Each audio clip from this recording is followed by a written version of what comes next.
Welcome to the show, ladies and gentlemen. It's another beautiful day for racing.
Welcome everyone to International Racing Team's Round 1 of the International Multiclass Series. So like, new year, new us. We have cooked up a real treat, 1 hour multiclass madness on a variety and amazing racetracks all around the world. How about that? I am Tommy Kutashi and I will be accompanied by the lovely Maya Legrand. I'll welcome you too. Hello everyone, welcome to this first round of this new championship. As you said, new year, new championship, 1 hour with multiclass, TCR, GT3s and LMP2s. We will see big battles in each categories. That's absolutely right. And since it's January, what would be a better track to start with a fabulous Daytona road course? The 24-hour race just finished on the previous weekend, and we decided that, hey, why not just multiply the treat of racing and bringing some multi-class action to Daytona. Amazing racetrack. I think it will really just speak for itself when we see some proper racing on it. About the events format, it's soon we will see a 35-minute qualifying session with all 3 classes being on the track for the same time, and then a 60-minute, 1-hour race, including 1 mandatory pit stop for each and every driver. And about the classes, we will have 3 pretty different types of cars going on track today, from the fierce little front-wheel drive TCR cars all through the very widely known popular GT3s and the sleek, aerodynamic, purpose-built LMP2 prototypes. Yeah, so 3 different classes with big difference on the aerodynamics, the speed, the brakes, and how you need to drive it. So it will be really cool to see how those drivers manage that.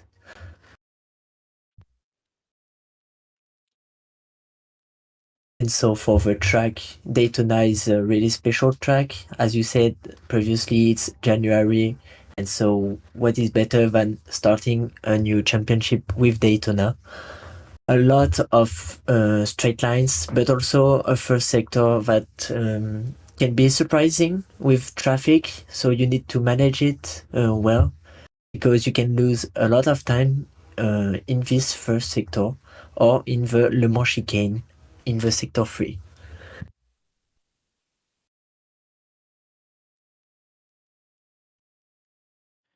That's absolutely right. With just 12 turns, it on paper it doesn't seem like a pretty complex, difficult track, but when you actually need to drive fast around it, trust me, it's not as straightforward and easy as it might look like. So I think without further ado, let's see what our drivers cook up in the qualifying session.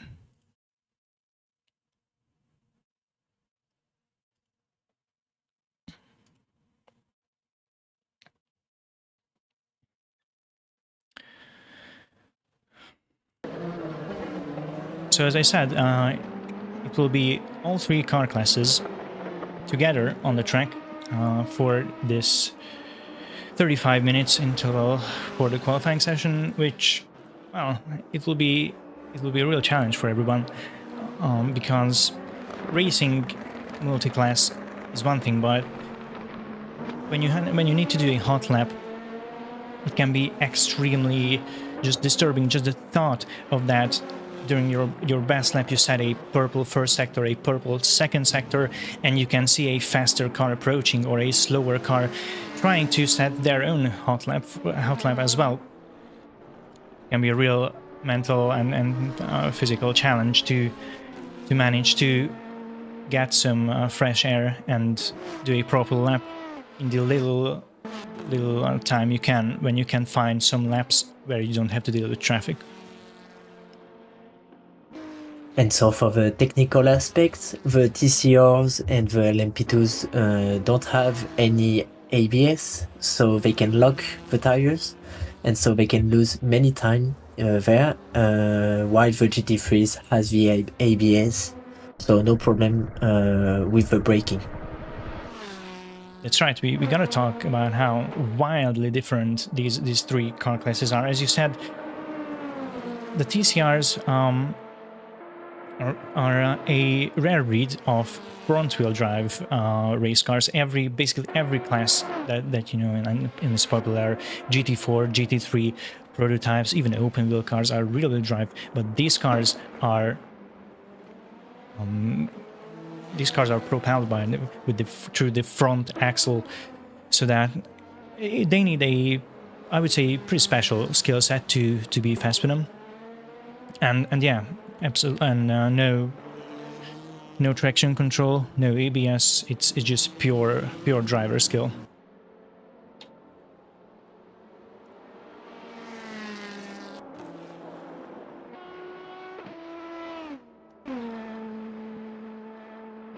So obviously it should be one of the B2s that will set their first quick laps for you. Mel, could you look up what was the fastest time in the pre-qualifying, so we have a picture about what to expect in this qualifying session, maybe?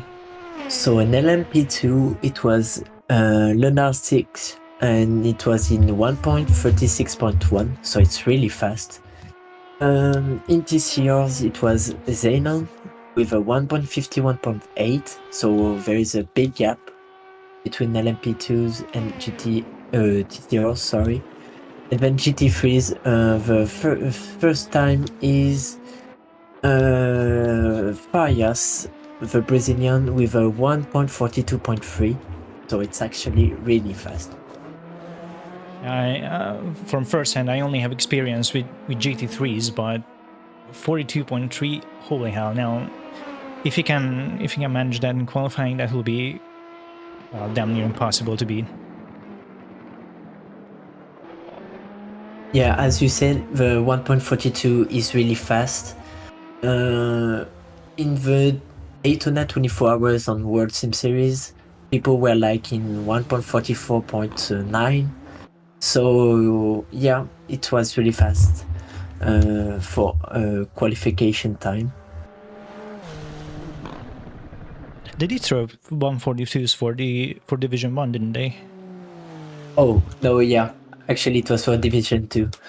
Division 1 was around 1.43, and for the best was 1.42. Yeah, exactly.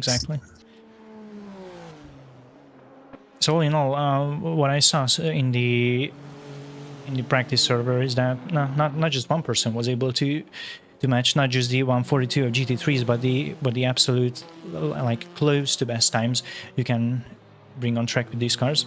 So we'll have a very interesting qualifying session.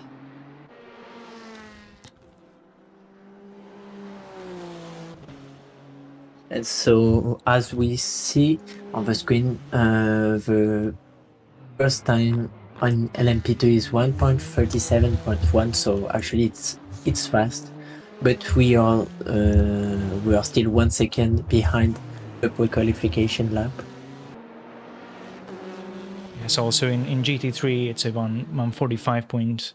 Sorry, no, there was Kriapa set a 143.4, just to contradict what I was about to say.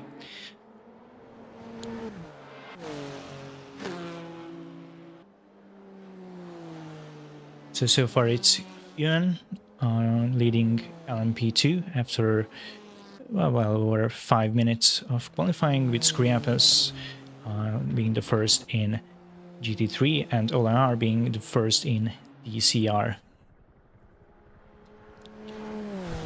But we still have a long way to go.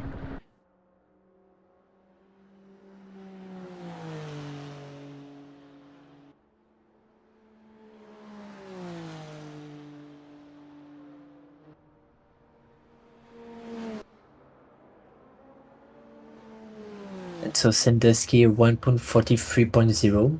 So it's the first time, the provisional first time in GT3.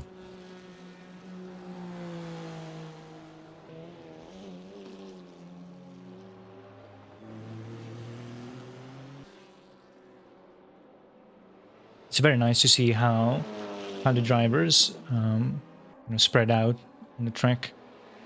Of course, that doesn't just do good for yourself. Oh wow, that was a very heavy braking for Prentice. So it isn't just good for yourself, of course. It's when you go out of pits, it's very well advised to just wait until the field settles down a bit, until everyone kind of spreads out on the track. So it's not a good idea for everyone to just bunch up and go in one huge pile out of the pit in the beginning of qualifying, because that will just mess up everyone's first 5-10 minutes of qualifying.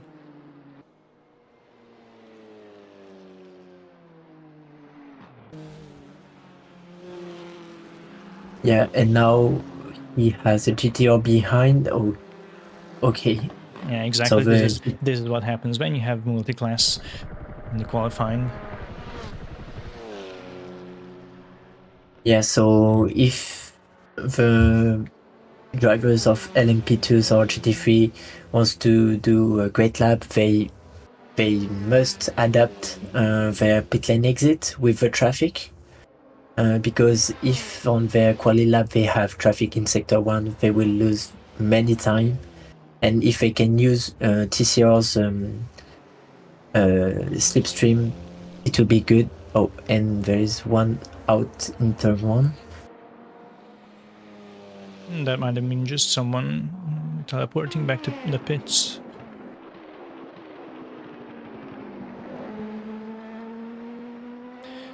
So almost 10 minutes has passed, and in LMP2, not even an Arctic, the fastest guy in pre-qualifying, was able to ditch the provisional P1 from Yuan's hand.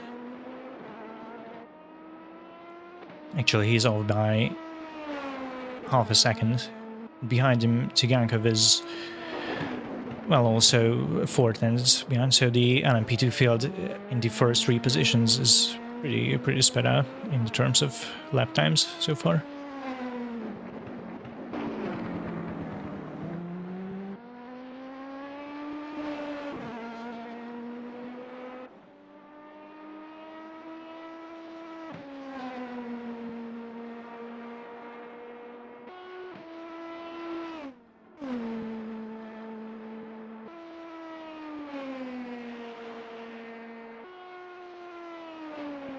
And so far it's not looking good for an Arctic for this lap, because yes, both first and second sectors yellow. Okay.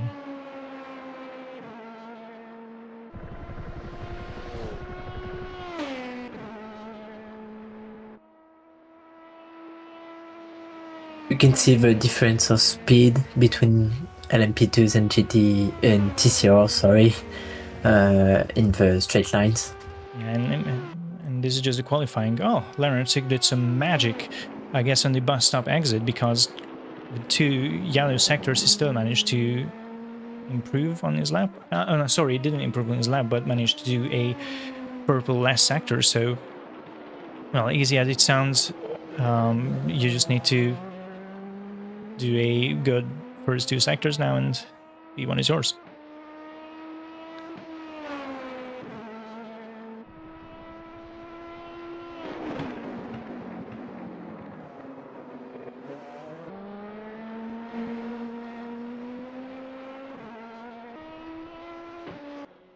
if I see correctly, the P1 and P2 in TCR have the exact same time set for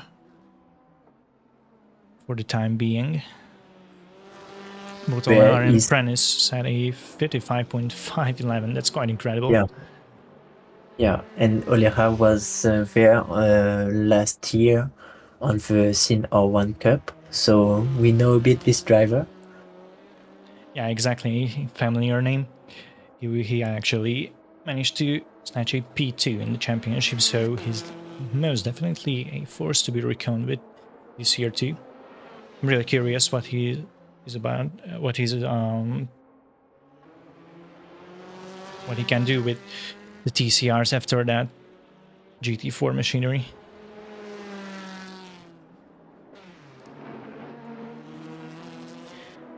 And Lenartic actually managed to get P1 as it stands with a 136.6, bettering his lap time are more than 3/10.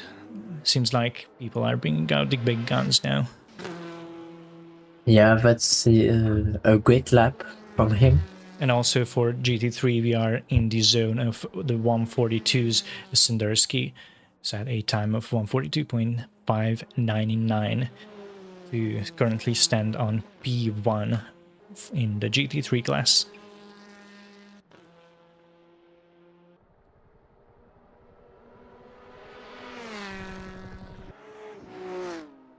So yeah, the GT3 drivers are a bit separate in the times. As we see they are the three first LMP2s, and then they are the P4, P5, P6, P7. In times, there is 1 second of difference between P3 and P4, so that's quite big. Yes, it's interesting to see that there's a little clustering in LMP2 for P1 with P2 and P3 being extremely close to each other, yet in GT3 the difference is much more prominent between the first two drivers. And also in TCR that seems like that's the more prominent trend among the drivers.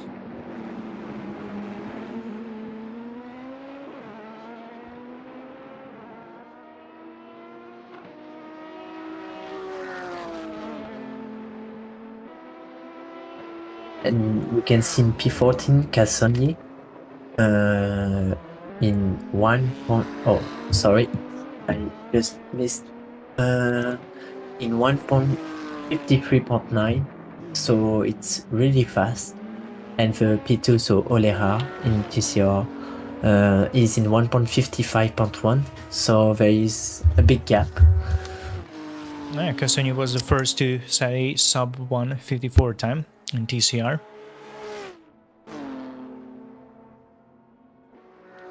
So now there is Cassoni, who was P1 on the last championship, and Olera who was P2, so they are still in the same category. Yeah, you're absolutely right. Now that you say it, will be very interesting to see them have a little rematch maybe of the last season.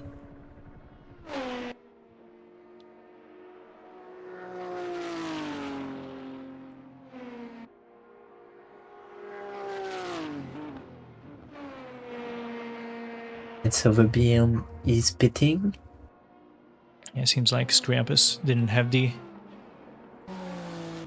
good occasion and good opportunity to get an edge on Sendersky's first P1 time for GT3, so he still keeps holding on to that first position.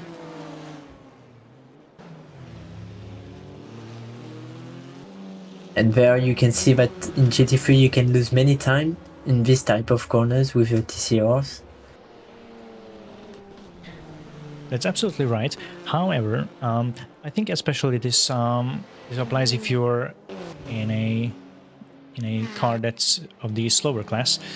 But if you're very lucky, you can actually snatch some toe from the car ahead. If you're GT3, you're extremely lucky, an LMP2 will overtake you not in corner but on the straight, and then you will get free slipstream for your lap, which with straight sections, well, relatively straight sections, of course it's an oval track, but with full throttle sections like this, it can be absolutely crucial and game changing if you have several seconds of slipstream behind a faster car.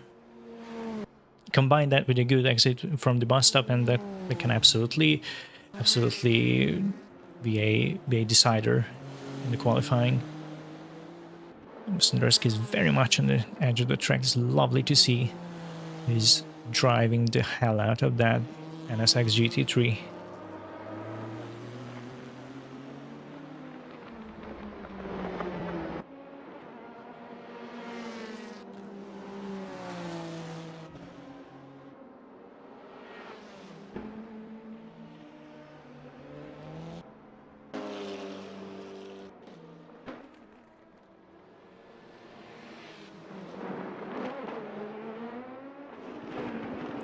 Sony is an absolute monster in this TCR car. He has set a time that's faster than more than 1 entire second than P2 currently in this class. It's really another dimension. Yeah, he's still impressive for the championships. So I think it will be one of the top driver of the TCR. But we can have surprises, and so it will be good to see on the few rounds. Of course, but we cannot deny the fact that currently he is the highest rated driver on the grid by the World Series rankings. So it's not surprising that he has so much edge on the competitors in his class. Yeah, actually it's true. 1,000 races on WSS. Absolute craziness.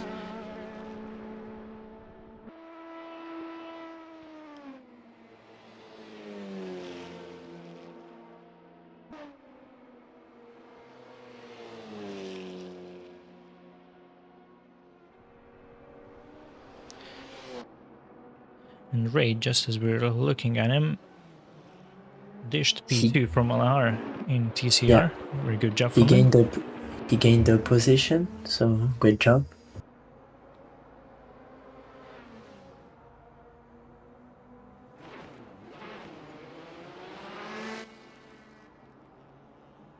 In LMP2, however, I didn't really see any movement, especially not in the top 3 regarding lap times. It's still Lenartic leading with the 136.6. And although improved a bit in 2 times, he was in 1.36.7, and now he's in 1.36. No, he was in 1.36.9, and now he's in 1.36.7.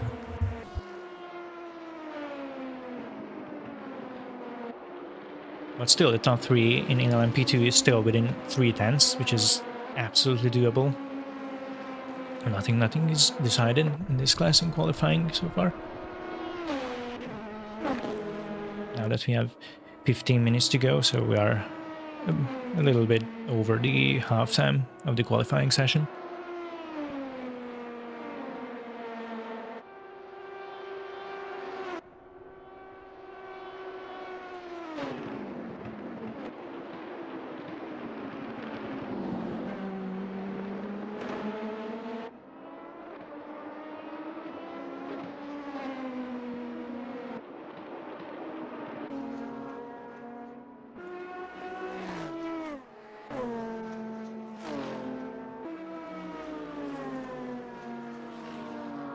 We also have to mention Santa Nicola as he is among the just as I was saying that they go off track. That was commentator's curse right there, because I was just about to say that this guy is with Casoni one of the most experienced drivers here in WSS, because he also had more than 700 races to his name, which is an absolute World Series veteran. So it's quite surprising for me that he couldn't get near the top 3 in qualifying so far.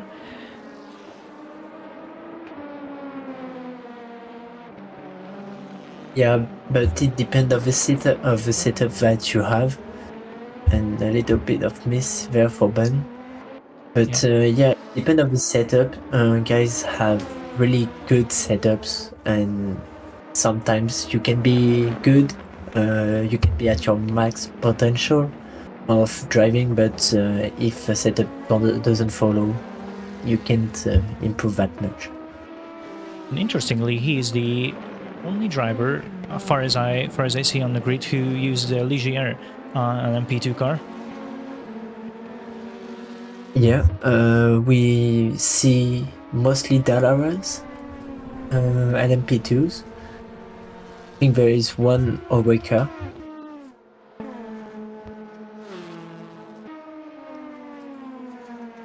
There's actually, isn't there two Orecas?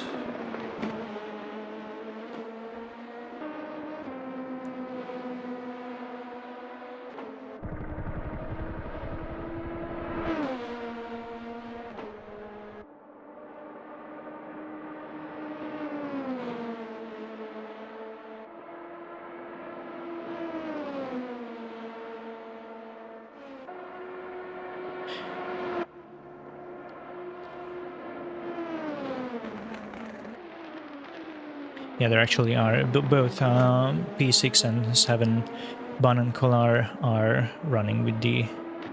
Interestingly, what is the most dominant LMP2 car in real life, which absolutely, well, made the cars of the other two manufacturers obsolete, is interesting to see it in the last places. Yeah, it's a bit interesting, yeah. But this is what we love about sim racing. Something that gets settled in real life is absolutely mixed up in here. Oh, and seems like Bun did not find his calculations with this lap.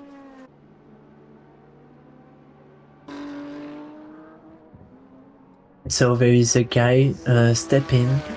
He's in GT3 and he hasn't done a lap yet.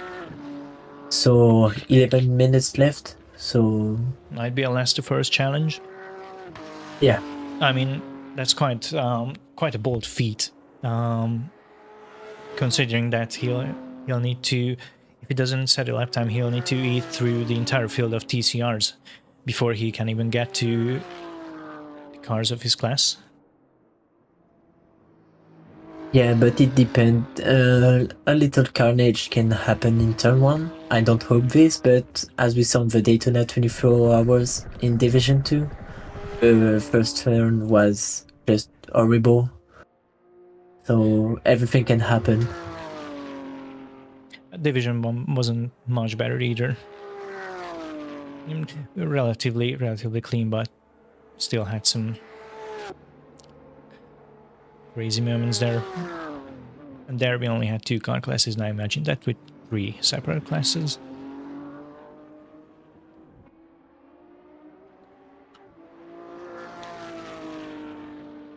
So the situation with the category leaders is unchanged since last time we checked it. It's still Kasoni leading in TCR, with Sandersky holding onto provisional pole position in GT3. And then Arctic, who had improved their lap time. Actually, sorry, this HUD is all over the place with the times, but what matters is when Arctic is still P1 in LMP2. And I don't actually see any improvements by in either Yuan or Nogoski in terms of times. Might be unlucky traffic, or might be that this is what they can bring to this qualifying session today.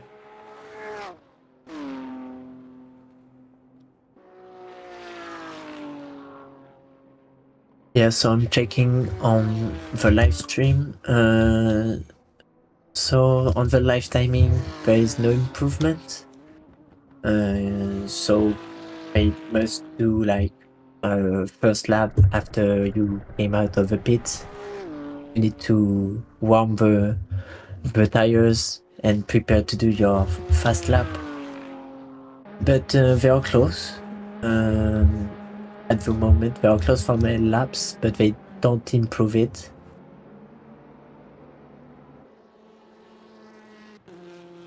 Look at that underglow. Now that's I'm back to 2004. This is some Need for Speed Underground here. This is really colorful.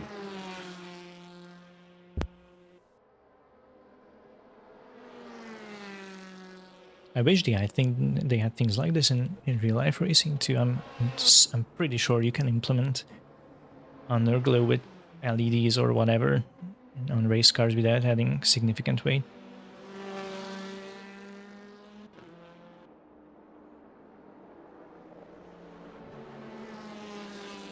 Both P2 and P3 in TCR are in the pits, so they might be just trying to gathering their head together, trying for a final charge for improving their position, as we are only 8 minutes apart from the end of the qualifying session.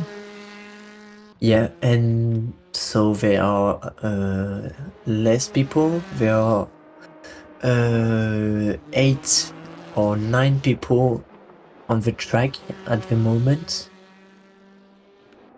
So if you want to do a clear lap without many traffic at the moment,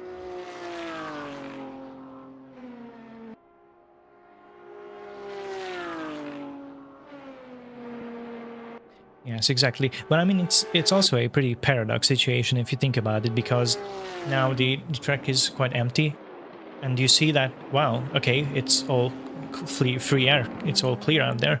So the more people see it, the more people will go out, and the less clear the track will become. Interesting complexity here.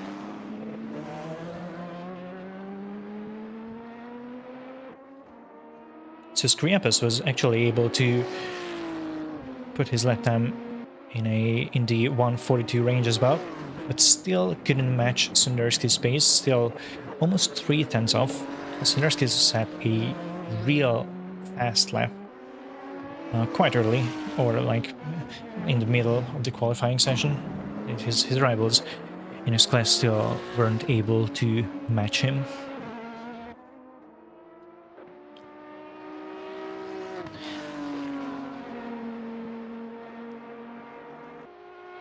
I guess Skriapis could wish that LMP2 left him after the bus stop, because he could have got that sweet slipstream I talked about earlier.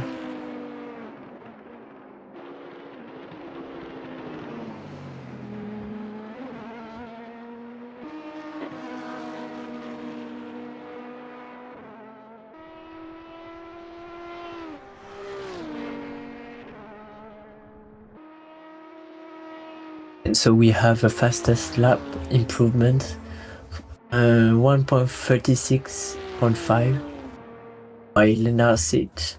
So good job. Yeah, he's absolutely not letting his rivals chill.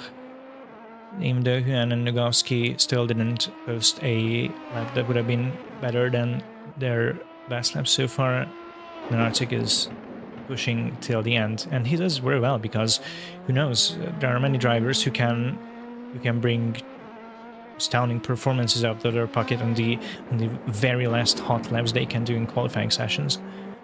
So it's only smart to, even if you are P1 for the majority of session, it's always wise not to just go in pits, kick up your feet, and just gaze at the track. The other people improving their lap times. It ain't over until the clock says 0. I'm a bit surprised that there are still many people in the pit lane. They might think that they can't improve their lap, but yeah, that's a bit surprising.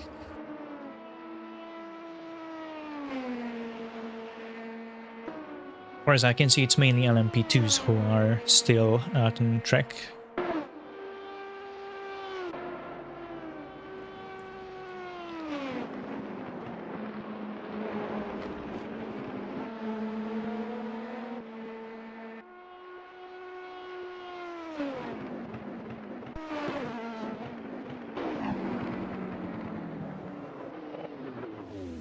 Oh, and the spin there. So this is good to know that LMP2s can spin there. There can be a big crash if somebody arrives and don't see them. True. Let's be fair, but Nagoski is just pushing the car to the maximum because it's 3.5 minutes remaining from the qualifying session. We are P3, 2/10 away from P2. You really need to push 110%. Because it's in multiclass races, it's how do I say it, a very good idea to, especially if you are in the leading class, it's a good idea to essentially place yourself as far ahead on the grid as you can to just separate yourself from any possible crashes and madness that can happen behind you in the race start. It's much better to see the mayhem in your rear view mirror than right in front of you. Yeah, true. If you are in front, you have less risks to be in a crash. But if you are in the midfield, so we are going to see his first sector. Yeah, a half second behind his personal best.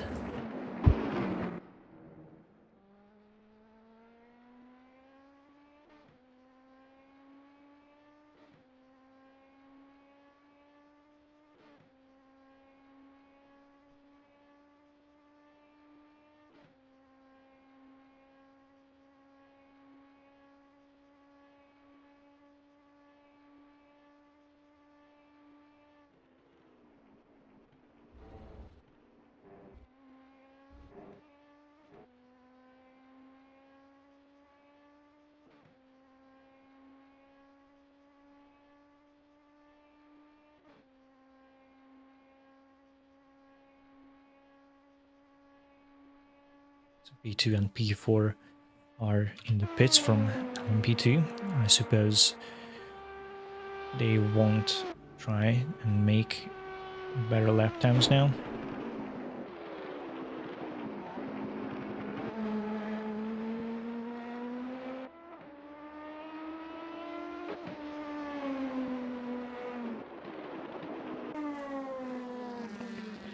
Well, Santa Nicola is just 1/10 away from P4, so a tiny improvement could bring him one position ahead. Yeah, he can be on the second line of the grid, so it's important.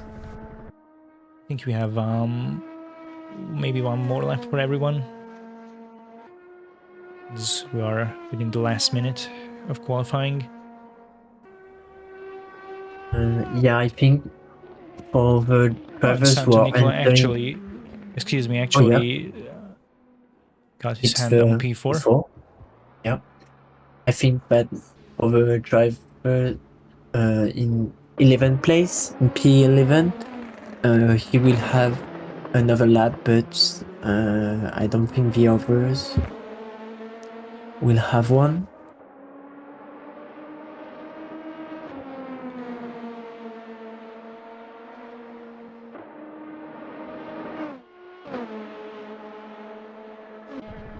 So Nagoski will approach the finish line as we go into overtime for the qualifying session nearing the end.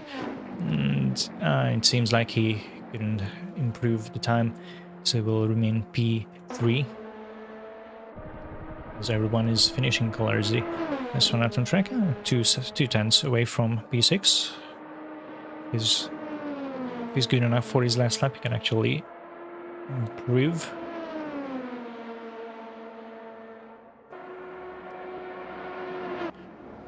And he did. In the very last lap, he snatched the P6 from Bun. Yeah, great job, great last lap.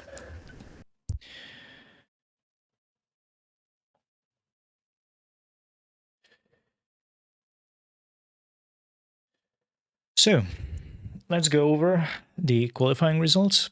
This will be quite a mouthful with 3 classes.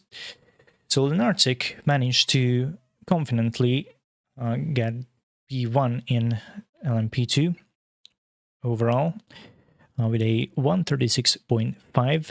Just 2 tenths behind him is Yuan, and also 2 tenths behind him is Nogowski. So the first three bunch is well within 4 or 5 tenths in LMP2. They can be quite close in pace. Let's see how that cooks out in race. Our experienced veteran, St. Nicola, managed to get P4 with his Ligier quite late in the qualifying session, with Tsigankov rolling in P5, and Kolar and Ban closing off the LMP2 field in qualifying, with Kolar getting that P6 in the very last lap. That was very, very nice to see. Moving on to GT3, it was Michał Sendersky who managed to get the pole position in GT3 with a 142.599. And Olis Kriapis was the other person who managed to do a sub 143 lap time. Behind him is Marta for the third position, followed by Kovac. So in advance, in the beginning of the season, I'm absolutely sorry and apologize for the butchering of some people's surnames. Trust me, it would be worse if I would try to pronounce it in their native language. So moving on, P5 in GT3 is Woodward, with Krasilin and Stepin closing the LMP3 grid in P6 and P7. And for TCR, Kasuni with a whopping 1.3 second lead ahead of Olehar in TCR. P1 and P2, as we discussed from our previous championship, this is how the championship standings looked in the finish of the season. It will be very interesting to see if Olehar can fight back for that in the upcoming season. And Raid is P3.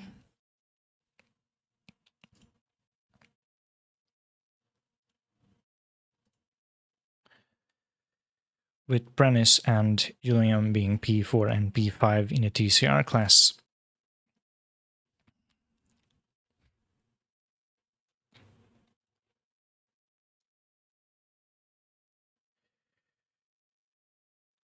So it's approximately 30 seconds until the race start. Let's just switch the track.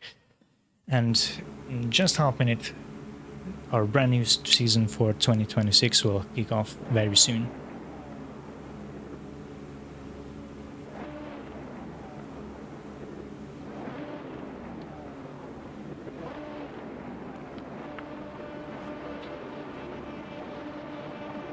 Yeah, so 10 seconds before the start of this race.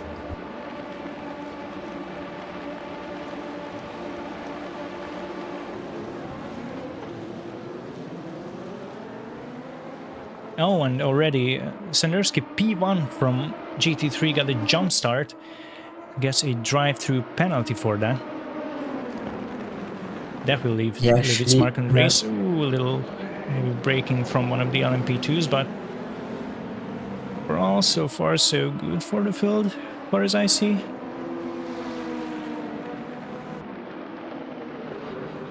I don't want to jinx it, but pretty good job by everyone, winning from first turns. Nogowski actually lost quite a few positions, going from what I believe was P3 to the last position of LMP2. Yeah. He lost 4 positions, yeah. And Huan got the... Oh, Lenarty got out of the track. I couldn't quite follow him through the... Oh, he got sent out of the track. Oh, yeah. His second horseshoe. That might have been because of the clash with Huan for P1. Oh, wow, that's... How relatively easily he got the P1 for the qualifying. Well, he got a whole lot of work to do for this 1 hour. ahead of him. There is also Kola, who is 13. Yeah, so, also got into some trouble in the first lap. now he needs to focus and think about how long is this race and how he can manage it, because there is one mandatory pit stop.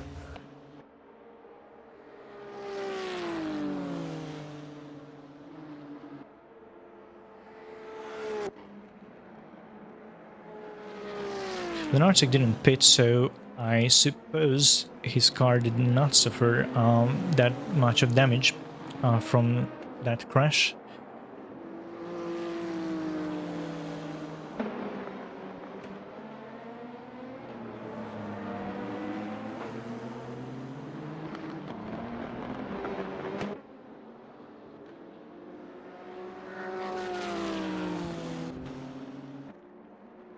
No one got in the pits super early in the race, so it seems like nobody is either doing super advanced tactics here or has suffered any damage in the first laps.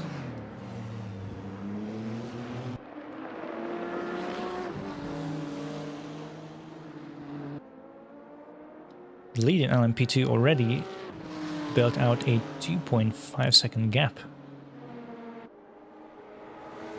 It's quite interesting to see so early in the race. Nogowski returned in P2 now.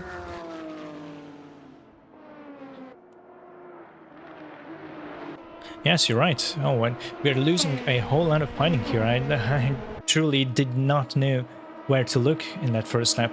Look at the clash for P4 in Ban and Santa Nicola, and Ban goes for a double overtake and actually manages it. Wow, for P3 great. that was a bold move, but let's see if it pays out. They cannot stick it into the inside line. A little heavy braking, a little locking of the tires, but Ban managed to get two positions, two birds with one stone.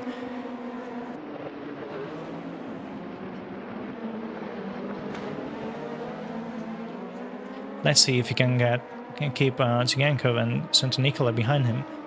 Because if he can, then wow, my hats off for that move. And Sandusky served his drive-through.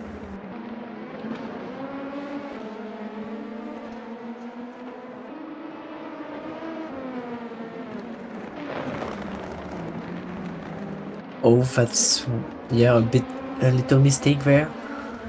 Yeah, well, that happens when you have no ABS. It can be a real puzzle for these cars, especially when you have people breathing down your neck to figure out your braking.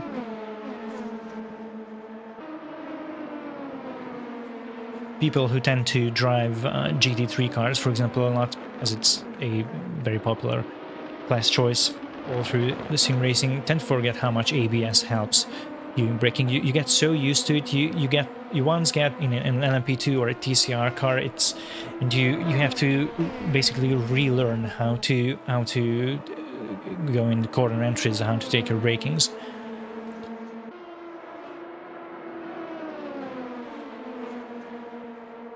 So Santa Nicola is making a move on Tsigankov to go for P4, goes around him with the slipstream. Nice and easy. Did the best lap of the race. And Ban goes wide in the first corner. Oh, yeah. So Santa Nicola gets P3. Wow. Oh, what a show. These three people are throwing us for the fight for the last podium place. Yeah. And so the best lap of the race is Lenarski. Oh, no, Lenar 6. And so it's a 1.38, 38.1. Just makes sense from him. He got, someone's out on the track. Oh, yeah. Oh, and what a return was that? Yeah. It was Nogowski from, he was P2, wasn't he? Yes. Yeah, he was P2. Everyone avoiding. Okay. Oh wow, that was lucky that they could avoid him, because yeah, that was a wacky return to the track. Yeah. well, the fight we were just spectating earlier just got more interesting as it's not for P2 but P2 now, and I think Huan was involved with that little crash of Nagowski because the gap between P1 and P2 shrinked to 1.2 seconds. Yeah, that's actually true. So Santa Nicola can use his experience here. Ren has a problem, he's losing time on the straight lines, and we can see that he's slower. Oh. And that could be a damaged... Oh. Well, never mind then.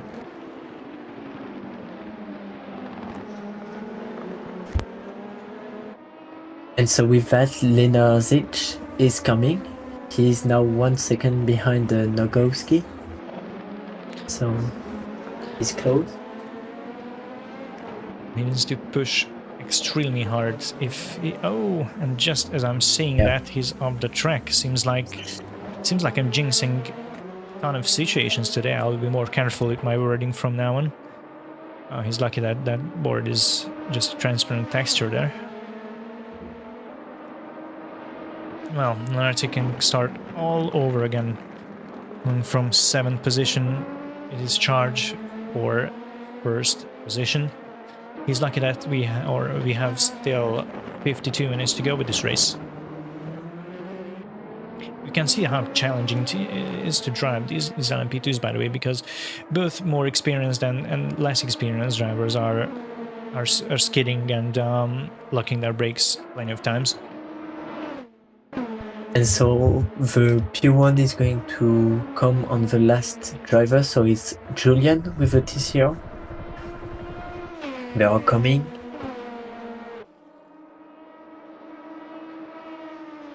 Oh yes, the lappings will start quite soon.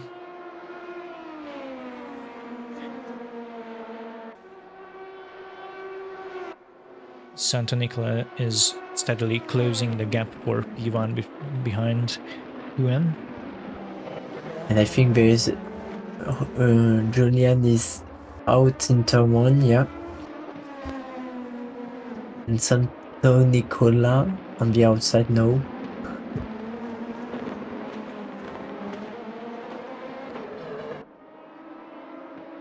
Well, Bunk could be the laughing third out of this situation if Yuan and Santa Nicola go in a battle. Who's to say they don't make a large mistake like Yuan and Nagowski did, and Bunk can just do a double overtake again as he did in the first lap, getting P1. I think Colin did a mistake because he's now 11 seconds and he was behind Skriapas a few seconds ago. So maybe a little spin.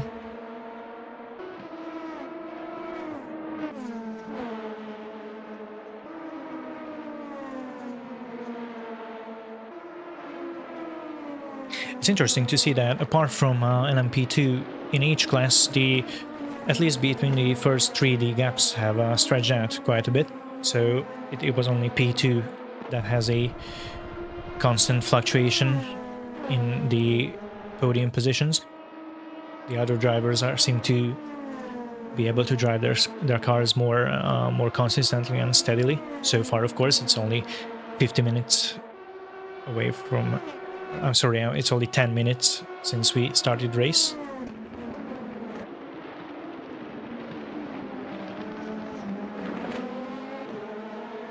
And their mistake, another one from Juan.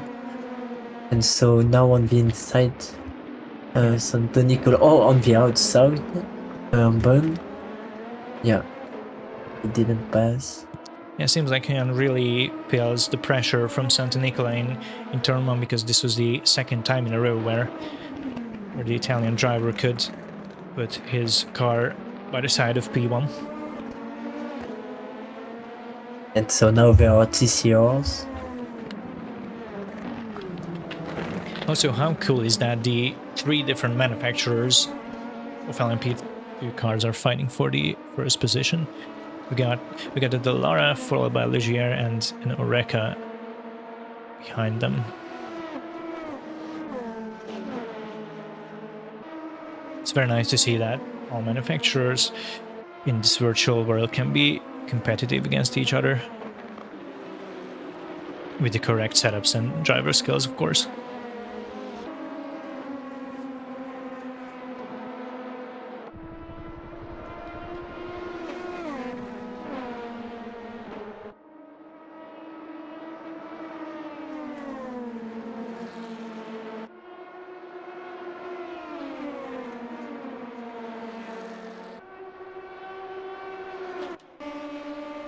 And so is Santo Nicola going to go in? Yeah, he chose the defensive line, just protecting the outside, and seemed to have a good enough P1 for Santo Nicola not to be able to be in an overtaking position.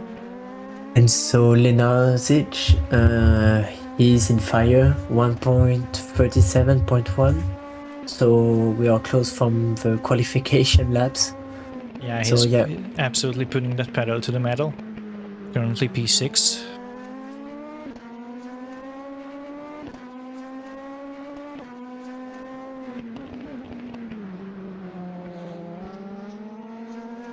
Actually, Bun did a mistake because he's now P5. Oh yeah, that's right. I was so concentrating on the battle for P1.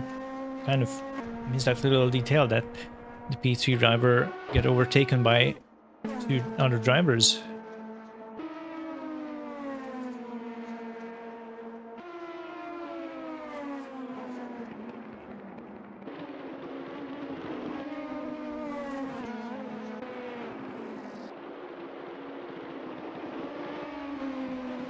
It's not only P1 but P3 is also being fought for fiercely in LMP2.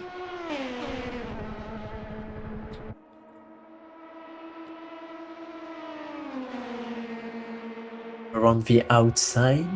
Yeah. For turn 1. It's like Santo Nicola can get the edge on the outside. Yes. Yeah. Ooh, that was quite a heavy braking, but he managed to do it. Couple with the GT3.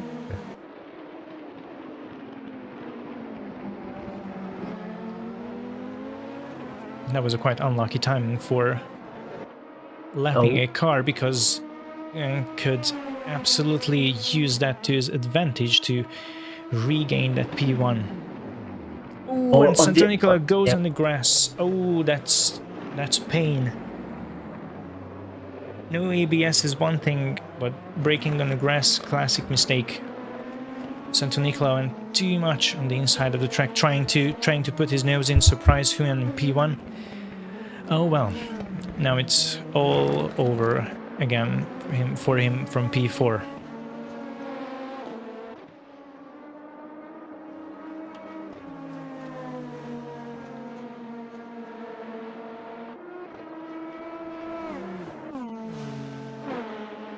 And so now Juan has 4 seconds of gap between him and P2, so no pressure now.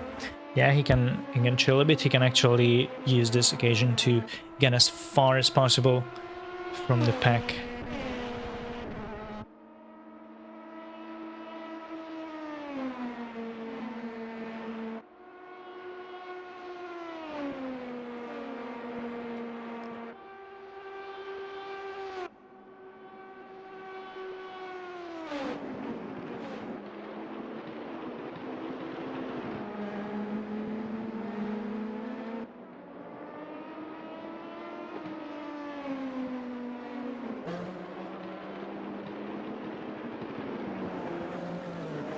Let's not forget we have Multiclass racing here, by the way, so let's check out what's popping in the GT3 class.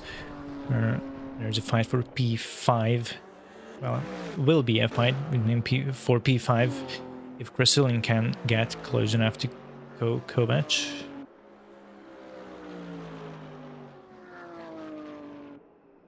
So it's the only Mercedes in this championship right now. You're reading my mind. That's exactly what I was just about to say.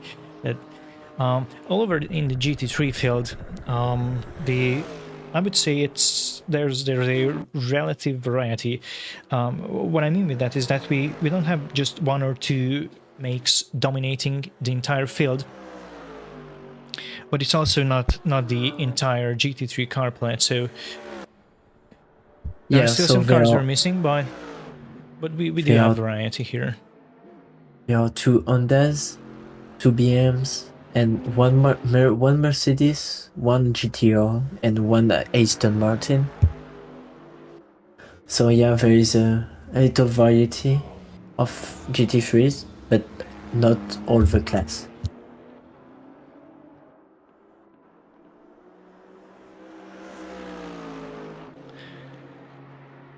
So let's take a look at the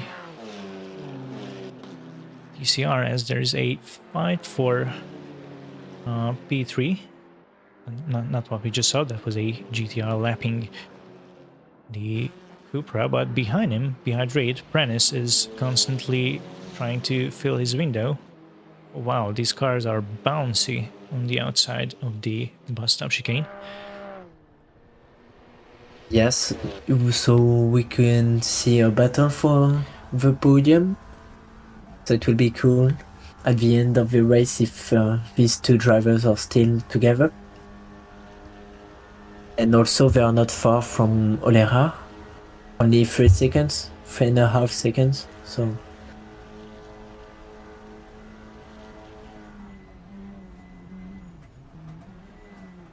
Ton of smoke coming out from that tire.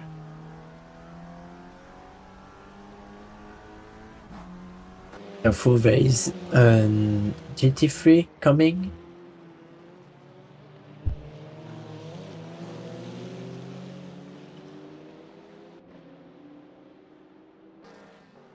Yeah, where you get traffic either from faster or slower cars is a total gamble. Really, it's you can win just as much as you can lose with that.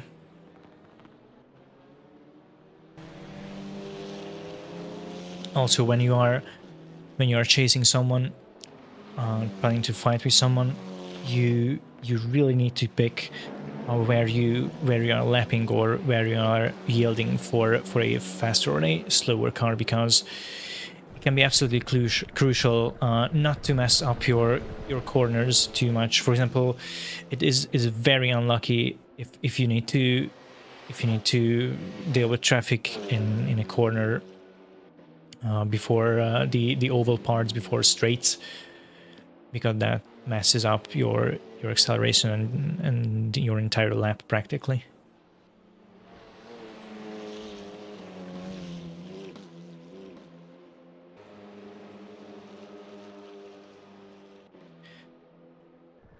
So if we turn our head back to the podium fight in LMP2, as we kind of predicted, Huan is building a gap ahead of Santo Nicola, who is constantly being chased by Tsigankov, so he cannot really concentrate on just getting closer to B1, as his mirror is constantly filled by another LMP2.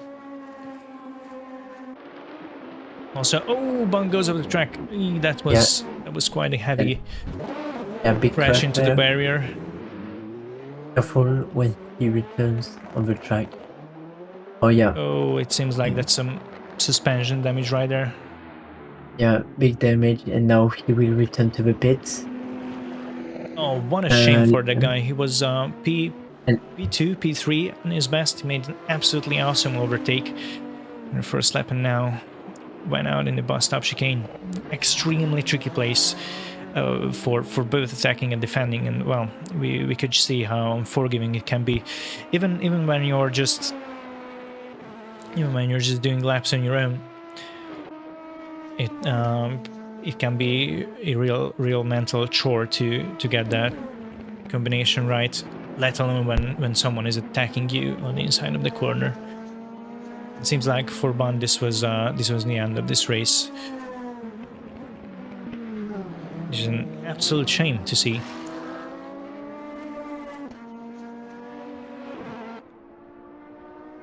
And so I think that Sandusky did his mandatory pit stop. And yeah, I think it's an DNF for Ben. Yes, it's only Sandersky did a drive-through in the beginning of the race. I don't know if you remember. He got a drive-through for jump start. Yeah, but he returned at the pits because I saw it on the screen on the live timing that he was on the pits. So I think that his mandatory pit stop is good because also he was P10 and now he's P13, I think. P12 currently. You could be absolutely right. And well, I mean, you're correct in the term that we are approaching the halftime of the race, and for a very basic logical viewpoint, if you have to take a pit stop, why not just take it at the halftime of the race?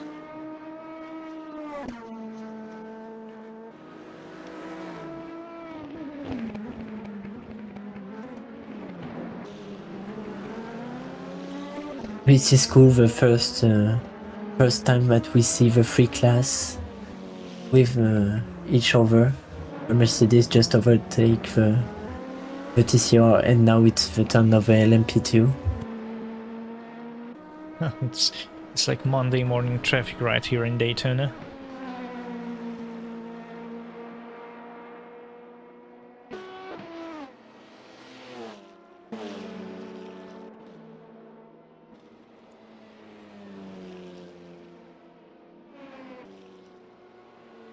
One thing about multiclass racing and dealing with traffic is that it's not enough if you know the car you're driving, but you also need to know the attributes of the cars from the other classes as much as you know your own. Where and how they brake, how they can accelerate, what lines will they take, or even how stiff or loose those cars can be when they need to make sudden moves. For example, yielding for you or pulling from behind you for an overtake. So it takes a pretty specific skill set to having kind of all-around knowledge about race cars and your opposing classes. And what's beautiful about it is that it's just a complex ballet, but when you're there behind the wheel, it all just makes sense.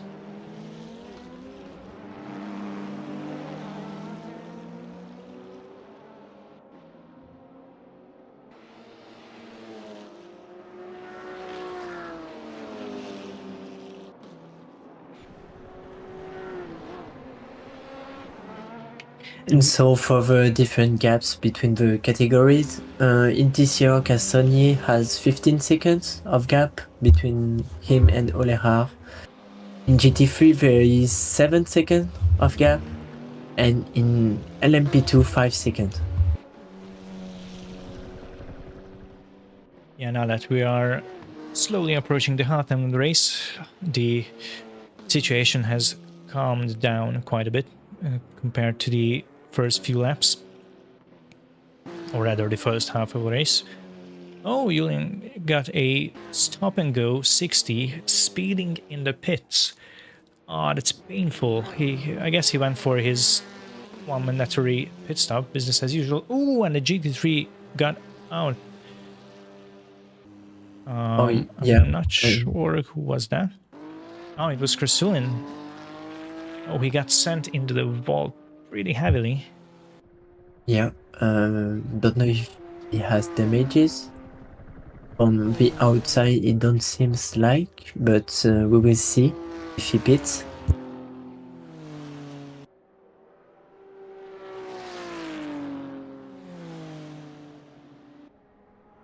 Well, I guess not.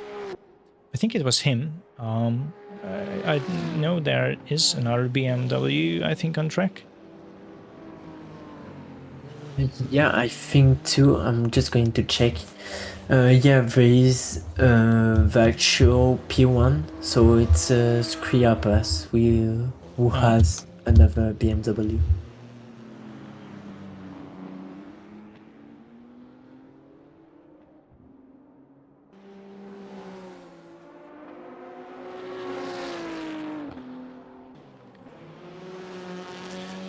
This raid is in the tail of Olahar for P2 in the TCR class. He got closer sneakily in the previous first laps, and Olahar actually misses the corner leading to the oval track, so Raid can very easily capitalize on that from the slipstream. He's lucky enough, he can overtake Olahar before the bus stop, because as we saw already, it's an absolute gamble to overtake anyone there. And careful, because there is the GT3 behind. You know, Olahar will be side by side nearing the entrance of the bus stop. Yeah, careful there. Olahar goes a bit wide, but so far pretty clean. Oh wow, that was extremely surgical from all two drivers. Yeah, Olahar managed to keep the P2. And in this case, the GT3 drivers needs to wait and try to find his way in this type of battles. To don't go too fast and just try to make a move, because it can end your race and also the race of the other guy. That's right. It can be pretty difficult to figure out when slower class cars are fighting ahead of you. How can you overtake them without, well, not just slowing yourself down the least, but according to well, just not just the racing etiquette, but being a proper human being. You don't want to mess up someone's race just because you're in a passenger class car.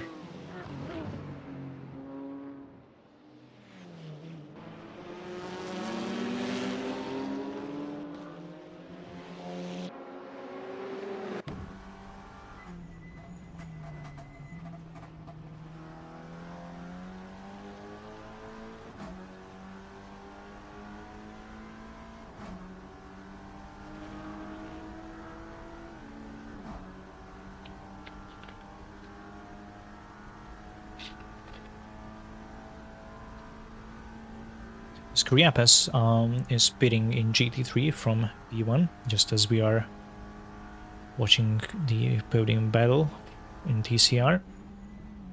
Good work too. Oh, and little miss there for Raid. Yeah, Raid was braking a bit too late for the bus stop. That will be detrimental, because that will slow him down all the way to turn 1. He can start to reel in Olahar once again. He was right on his tail, but it just cost him one little mistake to be more than a second far from him.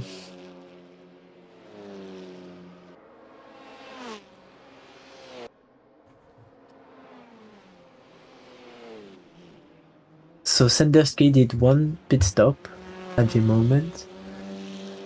So normally he will be P1 in his class.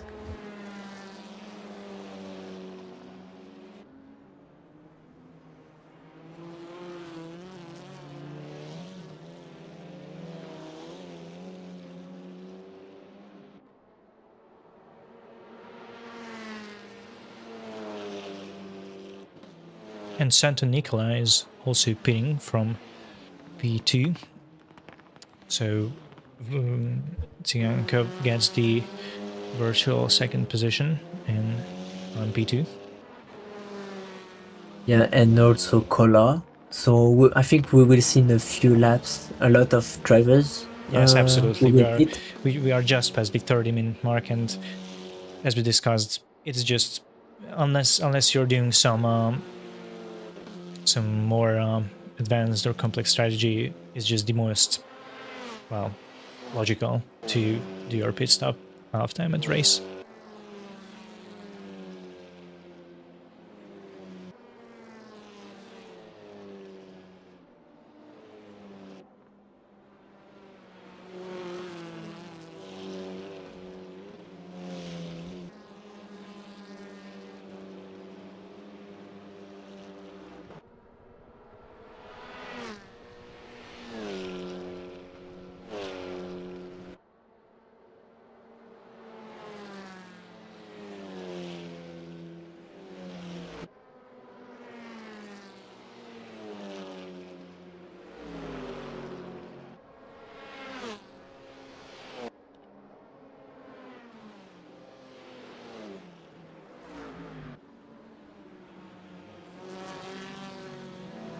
little too heavy braking from Raid.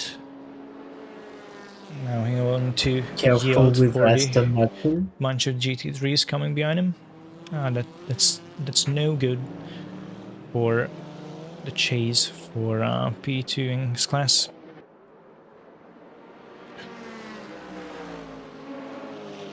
And so fastest lap for Lenarzic with a 1.37.1. We're almost getting into qualifying time territory. Well, as much Raid was fighting all the hard for P2, now actually Pranis behind him from P4 is approaching very quickly. So I guess as much he wanted to attack in the upcoming few laps, he will need to reside on defending his position. Although Pranis got that LMP2 lapping him in a very unlucky position.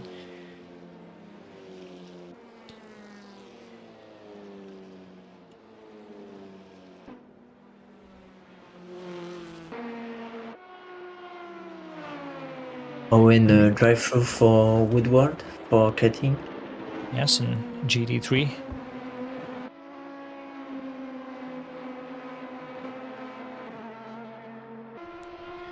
Sigankov is reeling in Lenartic for P2.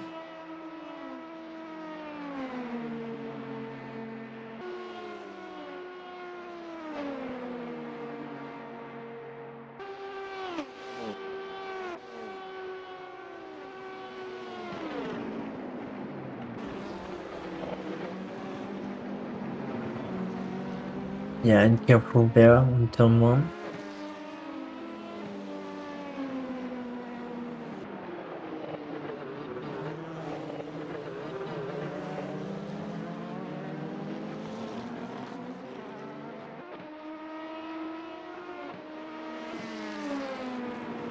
I think we've had little contact there. I was saying that with that, with what we were seeing, there were a good level between the LMP2s, TCRs, and GT3. A good level of management, of pace, and so that was great. Yeah, pretty much everyone is doing a sound job behind the wheel so far.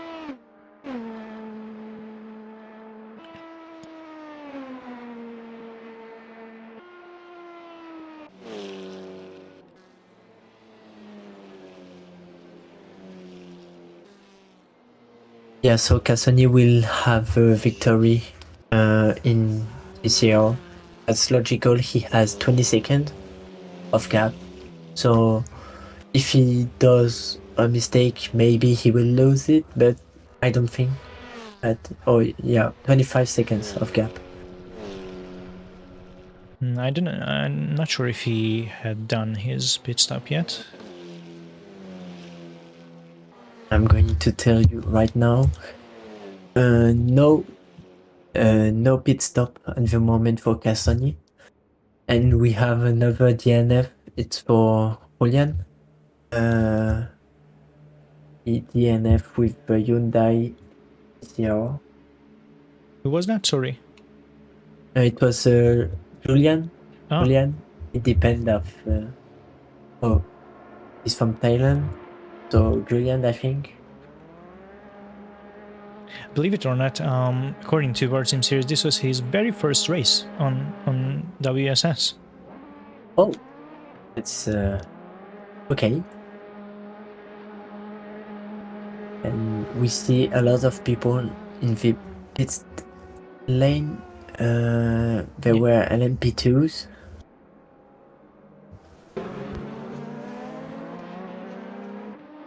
Yeah, the people who haven't done their mandatory pit stops are just getting to the business now. And Lenarzic undercut Santo Nicola. Oh, did he now? Yeah, he's now in front.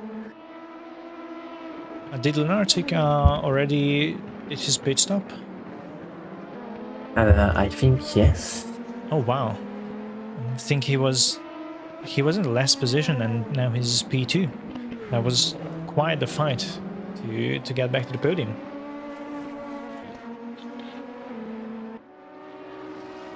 Of course, let's not ignore the fact that Santo Nicola is just breathing down their neck. So they will have to defend their position quite soon. That TCR ahead of him has to be very mindful.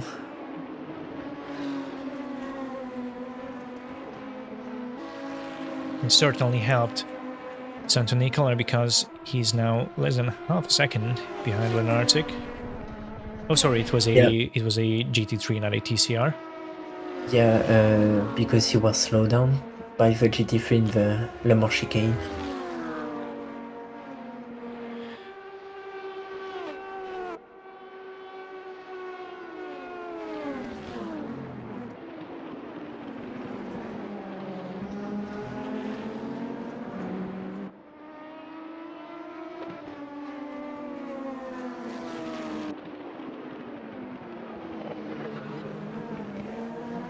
Slowly but surely, Lenartic is building the gap. Oh, okay, just as I said that. I said it really prematurely, as it brings back to just half a second. It really goes between 0.5 and 1 second. But seems like Santo Nicola is a bit more sure about his job. Lenartic is really taking the defensive lines out there, but Santo Nicola will have his slipstream in the straights, so I wouldn't be surprised if we saw an overtaking opportunity in just a little time. I don't know if it's the car or better exits, but Lenartic always seems to stretch away a bit when coming out of corners and into the fast straight sections.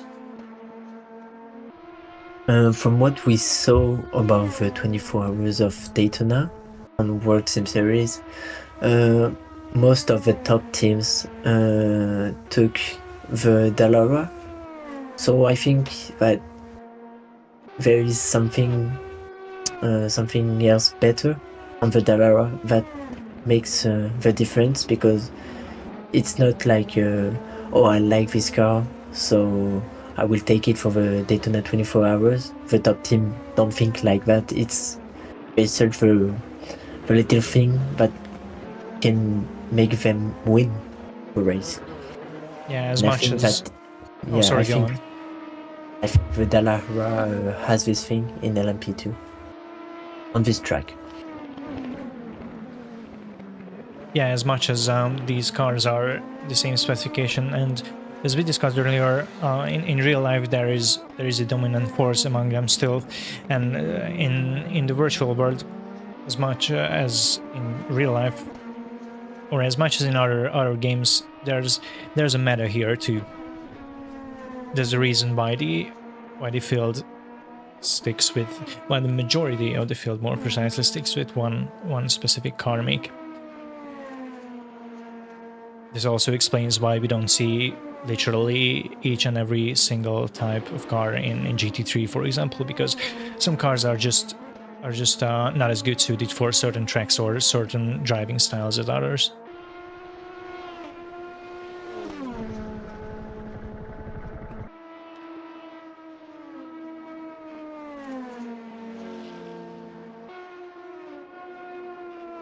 If I'm seeing correctly, Bun has returned to the track, actually, with of course with a 3-lap deficit, but I always love the sort of fighters who don't care about crashing or going off track. They're really just here to enjoy going around on a track blazingly fast with a fast car. Like, who can blame them? So Lahar is hitting from P2 in TCR. You can see little damages in the yes, front. that might be the reason. because I would be surprised if he waited this long to take the mandatory pit stop. Also, I might be wrong, because by the stopping time, that really just seemed like a splash and dash. Yeah, maybe. And And another stop and go, 10 seconds for stepping, so it's in GT3.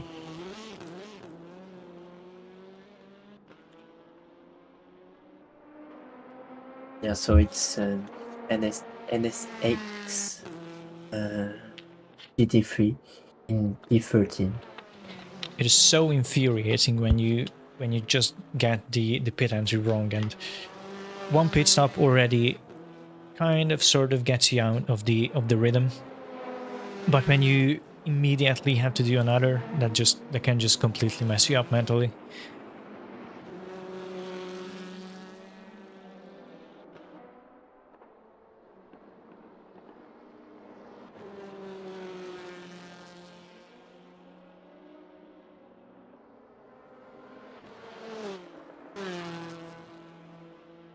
It's quite interesting to see that how absolutely stretched the field is in the GT3 class. I'm seeing several tens of seconds of gap between each and every driver.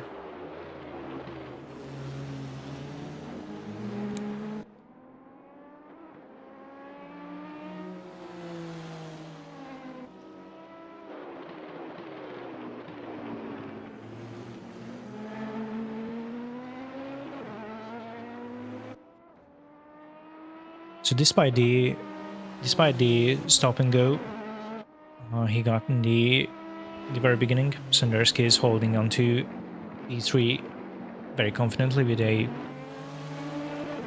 visible by the naked eye gap between him and P4. So just as Lenartic, he also did a pretty good recovery job so far, with just a bit over 15 minutes to go from the race. And he's faster than Skriapas. Oh, yep. And also Marzak.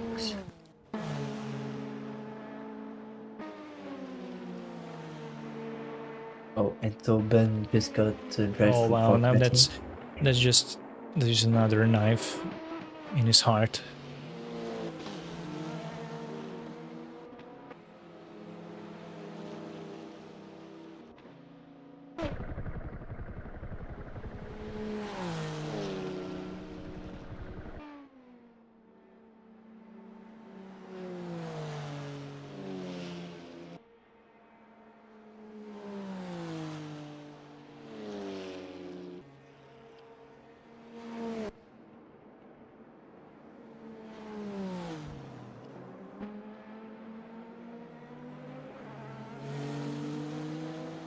Did Martek in GT3 do his pit stop already?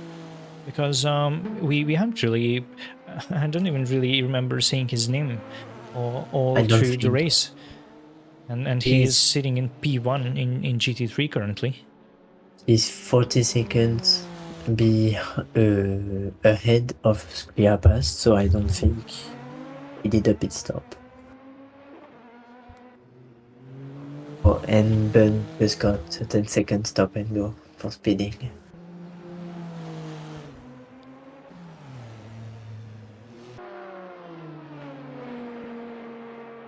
Still, if he indeed did not do his pit stop Martek so far, he still has a pretty good gap behind him.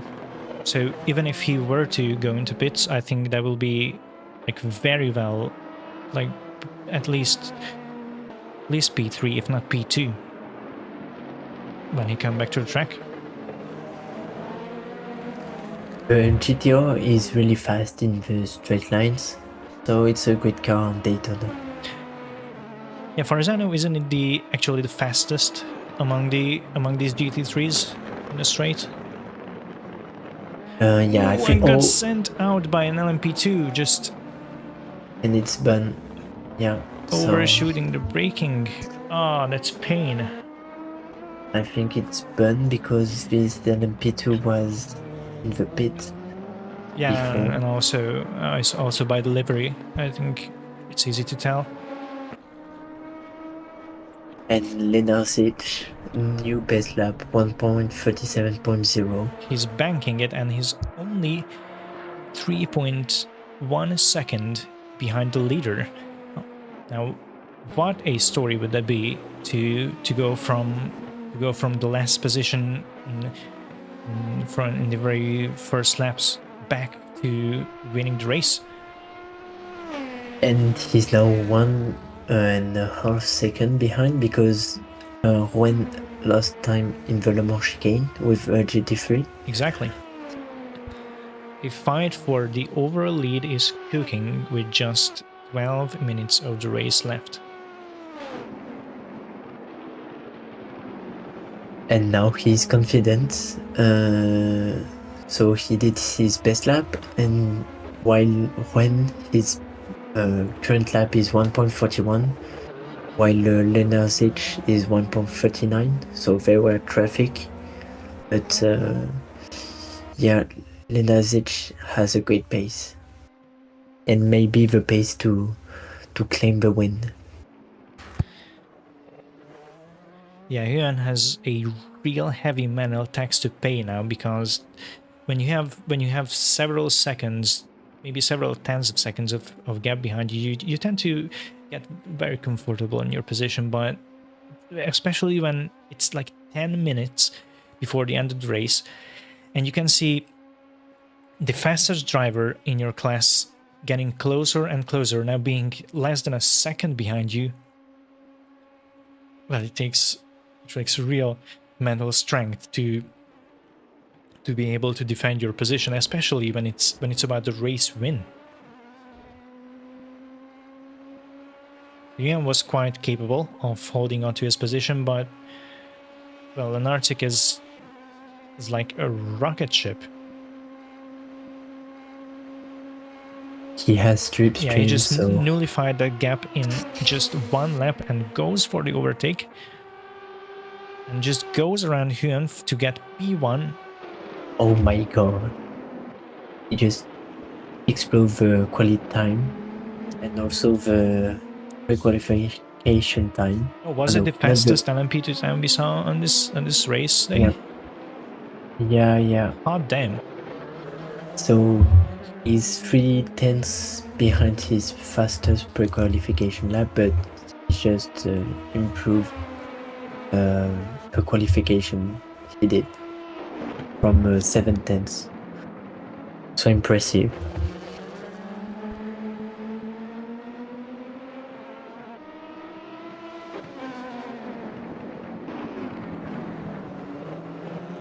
Well, Huan is still within half a second behind an Arctic, but well, as I'm still amazed by how fast an Arctic has worked down the gap and how easily overtakes Huan, who was holding P1 for the vast majority of this race.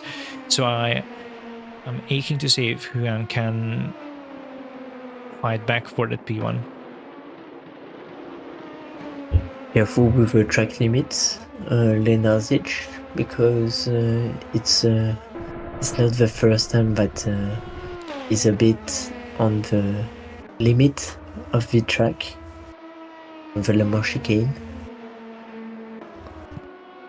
Both drivers driving a Dallara here, so the car difference can not mean any difference.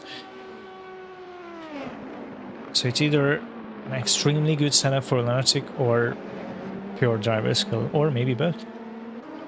Oh, that TCR is very unlucky for Huan.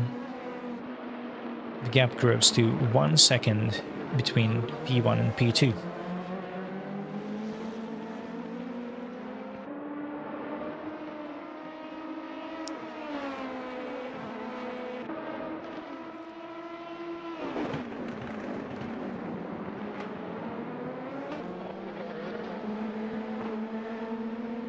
And so we are in the last 10 minutes,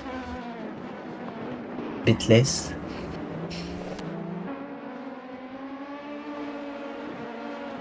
There is also a battle for the GT3 lead. Yeah, I was eyeing that on the leaderboard as well, that Skriapis is working down the gap behind Martek steadily. The tens are just going down. Yeah, and is 6 tenths faster than. Oh no, wait, it's not the good thing. Oh no, he's 2 seconds faster.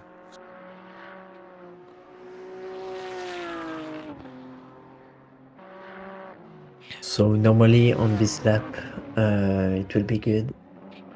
Yeah, I mean, Martek lost 16 and 17 seconds in lap 20, 27 and 28, so something serious must have happened there. That's definitely not just a pit stop, that's something else. Yeah. Maybe the damages, but or another mistake. That could very well be because Skriapis is getting closer and closer.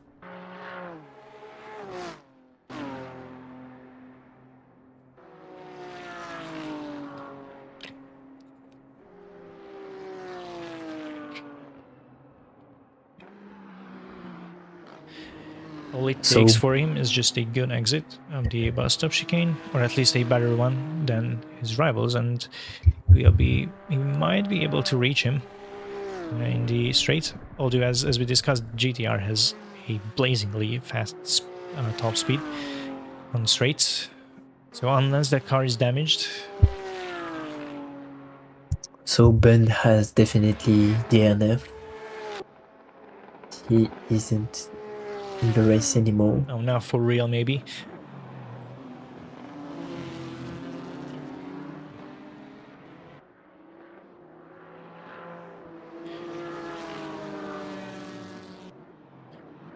Oh, and if you could see on the little insert on the left, Huan got a little trouble with lapping in the bus stop chicane, so he was 0.5 seconds behind Lunartic for P1, but now he always lost 2 seconds and did a horrible exit after the bus stop chicane. That's very painful, and well, that might cost him the win of the race with just 6 minutes left.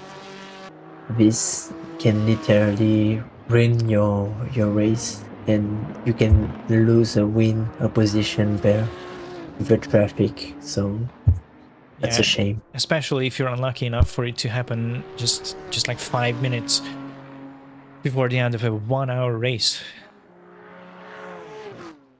So Skriapis is on the right on the gearbox of Martek. Will most definitely charge for P1.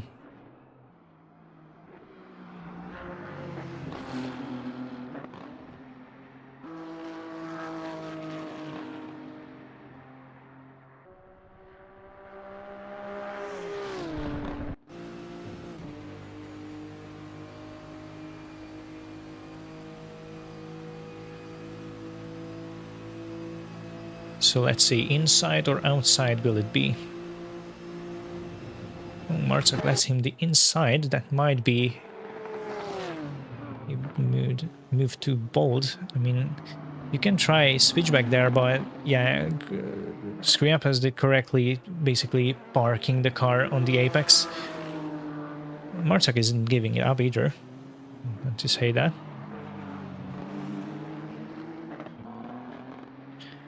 What a battle for P1, just more than 4 minutes to go. And the GT3 win is anything but decided. And I think Van Owen is not going to catch up P1 because he's 4 seconds behind. Yeah, 4 seconds behind, so it's going to be complicated for him.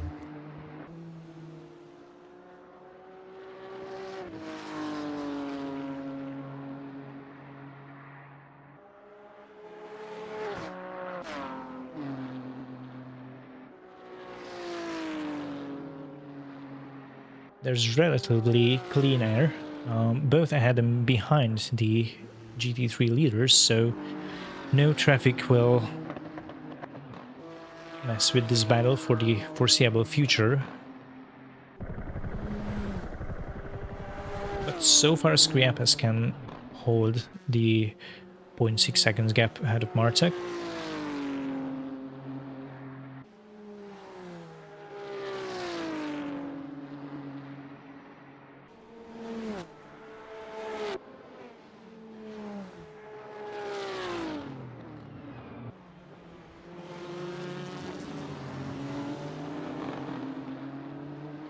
Ooh, a little power slide there.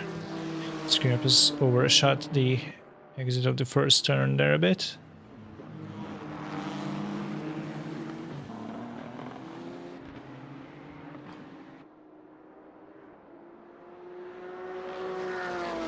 Well, they got to that TCR and they lapped GT3 faster than I thought, so never mind the thing I said about traffic, but interestingly, the gap is... Actually, this whole situation was in favor of Skriapis, despite him almost spinning the car in turn 1, but the GT3 and the TCR actually helped him, getting a bit of distance between him and P2. So he can just take a big deep breath and stay calm for the remaining 2 minutes from the race.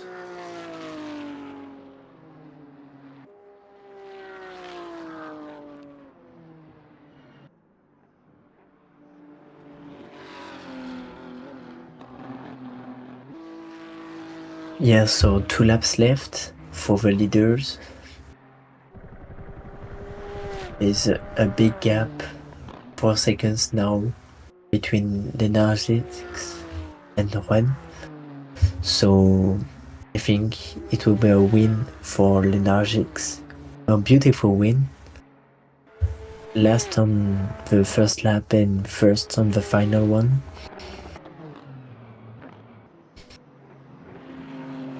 Chances are you're right. I mean, there are still 1.5 minutes, so...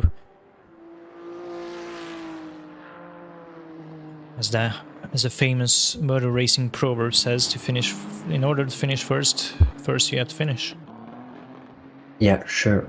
And so now it's the final lap of this race. Actually, almost didn't notice Santa Nicola getting in the reach for Huyan. It's a 1.5 second gap, so it would take a mistake from Yuan to be endangered by Santa Nicola, but I mean, that's practically how the situation looks now.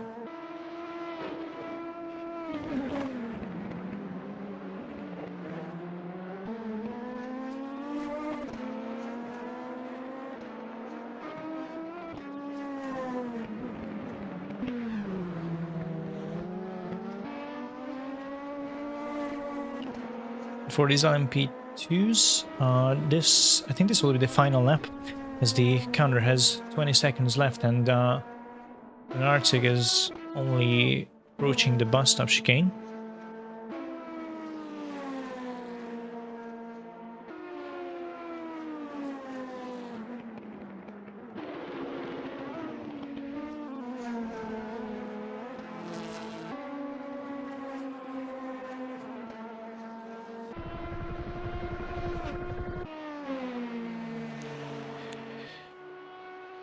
So you were right. At the end, Camille and Arctic from the last position takes the win from the first round of the International Multiclass Series, with Yuan actually managing to finish in P2 ahead of Santa Nicola, as all LMP2s roll in. I think that there is a little problem because Tepin was 1 lap behind all the GT3s. Yeah, so that must be some bug or issue. Yeah, so Skriapis has 2 seconds. So without any mistake, it's the win for him. And Cassoni won the TCR class.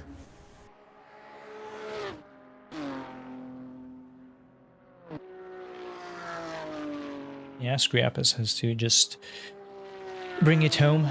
Only the Le Mans chicane left, and you can ditch that P1 ahead of Martek.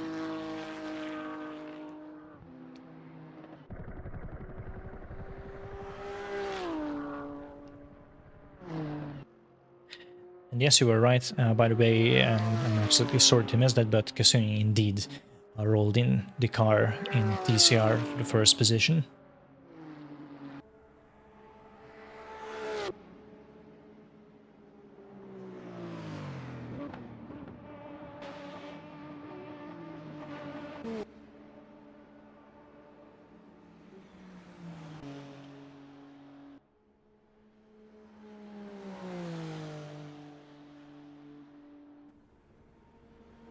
So the last driver has crossed the finish line and the end of the first round of the International Multiclass Series. So let's take a look at the race results. Wow, I need to get a quick breather here because what a first round this had been. When I said Multiclass Madness at the beginning of the round, well, I think we pretty much get perfectly what we expected.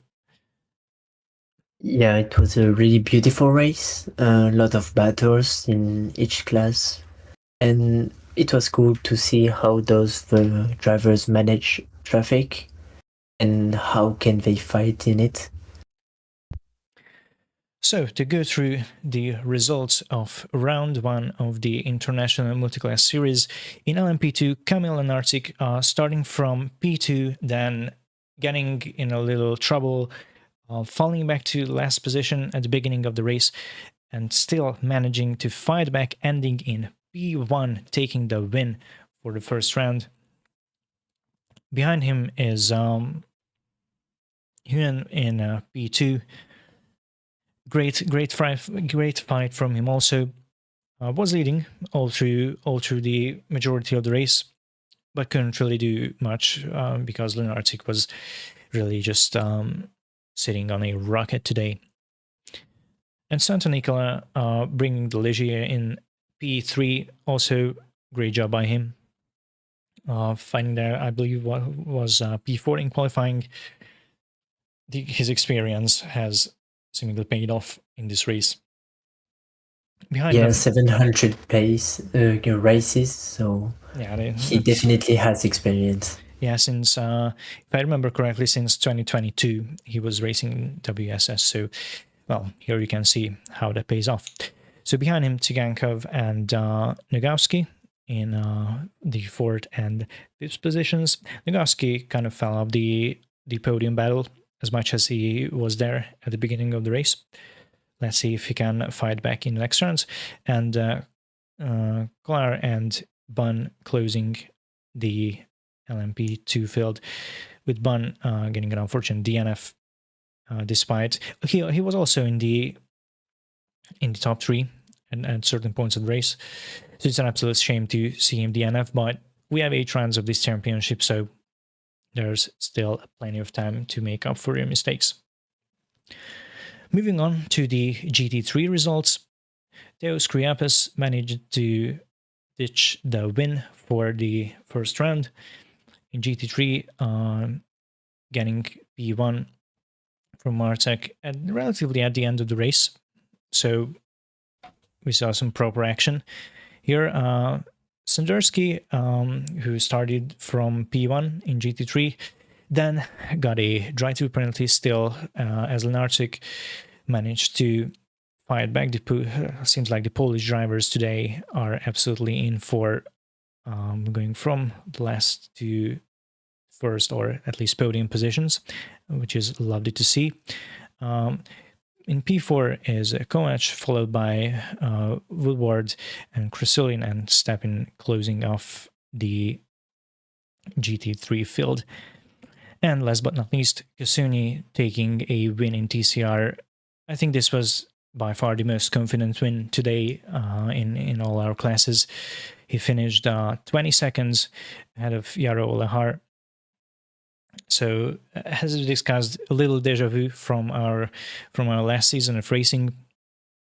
I hope to see that Olahar can bring a proper fight for this championship, as we did see last year against Cassoni, and Prentice managed to get the car in P3 in the TCR class, with Raid closing up the field, falling back to P4. And Julian, who's as we said, it was his first race in WSS, so it was actually an honor that it was an our competition. And well, all I wish for him is to have much better races, only much better races than this overall in World Sim Series and sim racing overall. Yeah, actually, it's hard to start with multi-class race on WSS. So yeah, big well done to him. Unfortunately, he DNF, but I hope for him that the next one will be great. Yeah, I actually don't know, as I only have access to the World Sim Series statistics. I'm actually unsure if this was his first competition altogether, or whether he raced in another platform or at another host so far. But yeah, as you said, we should wish him all the best. And it's one hell of a start to start with a multi-class race when you're first. So it really takes some cojones to embark on a mission like that. So if we take a look at our championship standings, now let's start with TCR then. Obviously, just as this was the first round, Cassoni is leading the championship out of Olahar and Prentice. You can get a very nice view here about how the point system works. It is a bit different than what you might be used to from the standard FIA competitions. So 28 points for the first place, 22 for second, and 17 for the third.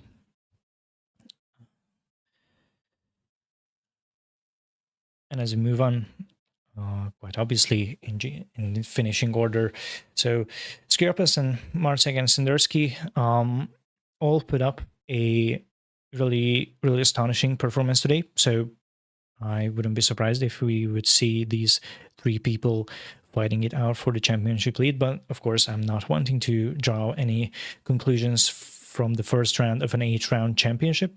I'm just saying that these three drivers for Daytona, they put up an absolute show for us, and it was absolutely well deserved for them to be the first three in the championship standings in GT3. And in LMP2, well, what can I say? Also, you could say prematurely, but so far it seems like Lenartic is an absolute favorite for the LMP2 and overall win of our championship. I am absolutely amazed by what performance he put up today, really, to fight back from the last position. If I remember correctly, he got P7 in LMP2, then tried to fight back, and then or again got to P7, the last position in LMP2, and to still manage to get a win after that. Well, that's some real skill and some real mental strength. So his competitors in LMP2 will have a pretty tough job to get that P1 in the championship from him, as far as I think. And this is an example of the fact that you mustn't give up on a race, even if you are the last one at the lap 1. This is an example that you can win. So, yeah, great job to him. Absolutely, that's why it's cool that we have 1 hour long races, because I still wouldn't call it endurance, but this is more like a serious length of race, where as opposed to sprint races that only span for a few 10 minutes, 20-30 minute races, here you absolutely, if you have the strength and the pace and the skills, you can absolutely fight back from whatever trouble you get in the first few laps. And especially when there's a mandatory pit stop involved, you can always play around a bit with your strategy to maximize making up for any mistakes done by you or by others affecting you in your first laps. So all in all, that was round 1 of the International Multiclass Series on the Daytona Road Course, and let's take a look at what are we having for the rest of our season. So, as we already said, we are embarking on a journey with 8 rounds of multiclass racing. We have a plethora of some pretty incredible racetracks. We have longer, shorter tracks, real, fictional, and we even threw a night racing, which will be these cars racing under the artificial lights. I'm especially looking forward to that one.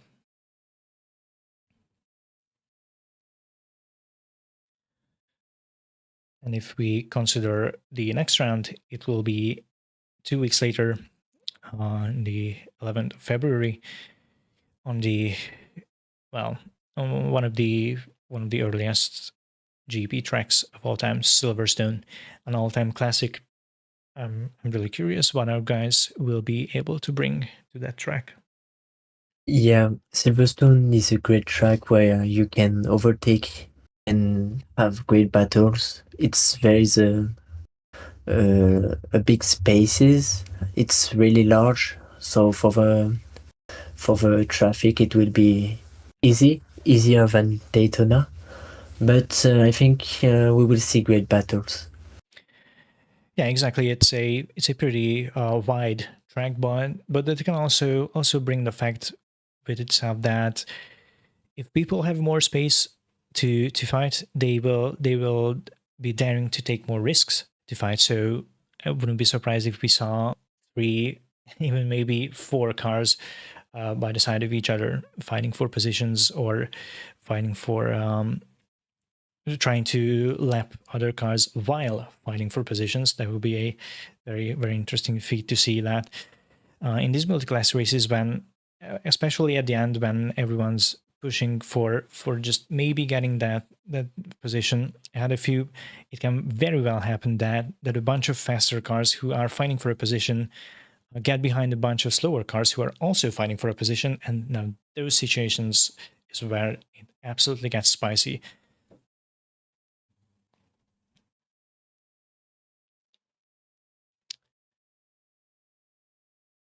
So I think without further ado, this was us for the first round of the International Multiclass Series. If you liked what you saw here and want to join the competition, feel absolutely free to find us on wordsimseries.com. We have 7 rounds left from this championship, so you can absolutely have a saying on how the championship standings will formulate throughout the season. Make sure to join our Discord channel if you want any news or really anything. Just hang out with our guys. Bunch of real nice, really cool people there, and no other thing remains than us thanking you for watching. So we will meet you in the next race. Don't forget, 11th of February, same time now, 8 p.m. Central European time.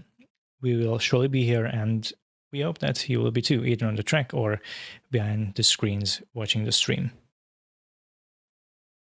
Yeah, so guys, thank you for following this stream.